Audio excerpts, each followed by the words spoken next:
What are some of the most common side effects you see on guys starting TRT? Is that high blood pressure, anxiety? I don't know. The major side effects of TRT, number one, you can't really have this discussion without mentioning it, is infertility. Most men, especially on injectable testosterone, but even on compounded creams, their sperm counts will go way down. A lot of them will develop what's called azoospermia, meaning they won't have really, they'll be infertile, okay? Which is largely reversible, by the way, and treatable and preventable with other medications, but that is the most common side effect, is some degree of infertility. Another side effect is edema, or what we call water retention. The water retention that comes with testosterone and other androgens is quite annoying because from what I can tell, it's not always like a gravity dependent thing. So a lot of people, after they work all day, they notice their legs are swollen. You know, they develop what's called pitting edema.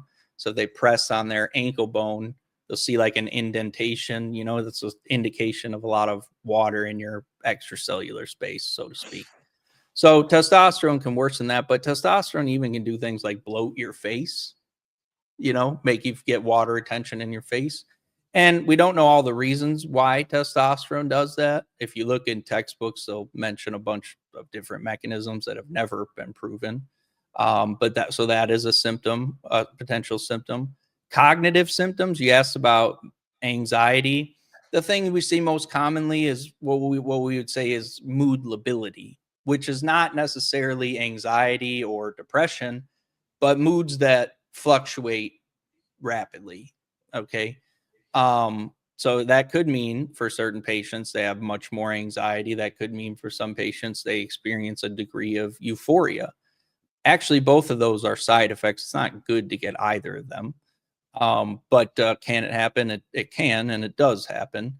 Sexual dysfunction can be a transient side effect of people starting testosterone. They can feel like their libido's lower, or that it's good some days, bad some days.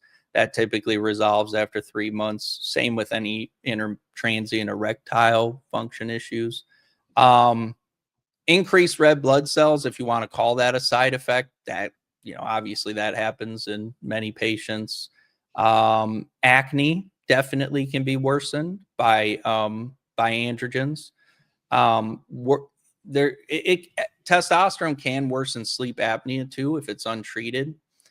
It causes a component of central apnea. So actually, technically, it's unclear whether it actually worsens the obstructive component of the apnea, meaning how many times you have like hypopneic episodes where you don't fully breathe. You know, you don't get a full oxygenated breath, I guess would be the way to say it. But it does cause a temporary worsening of your overall sleep architecture by causing a central sleep apnea component. And in 2 studies, that effect goes away after about, or is undetectable after about 18 months. And then the last thing is, well, there's 2 more things. Worsening male pattern hair loss. Never really been proven that testosterone worsens that. In theory, it could, though, because male pattern hair loss is, at least in very large part, a DHT-driven process. And remember, from testosterone, you get estradiol, you get DHT. So maybe by raising your DHT levels, that can worsen your hair loss. What I'll say is that some men actually grow hair on testosterone on their scalp. It's a minority, but some do. There's a very complex relationship between low testosterone and scalp levels of hormones, such that most men, I would say, won't really affect things like you're going to lose your hair anyway just because of your genetics if you don't do anything about it. Some men, maybe it accelerates it. Some actually grow hair, weirdly or not. The last thing is gynecomastia. Gynecomastia is where you get glandular breast tissue under your nipple, and specifically under your nipple. Usually it's a nodule that you can feel. It's like mobile, and it's often very painful too. So it's not like I have what we call bitch tits or whatever.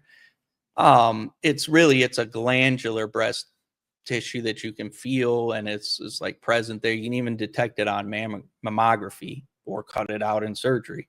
So, and that's potential. Those are all the common side effects.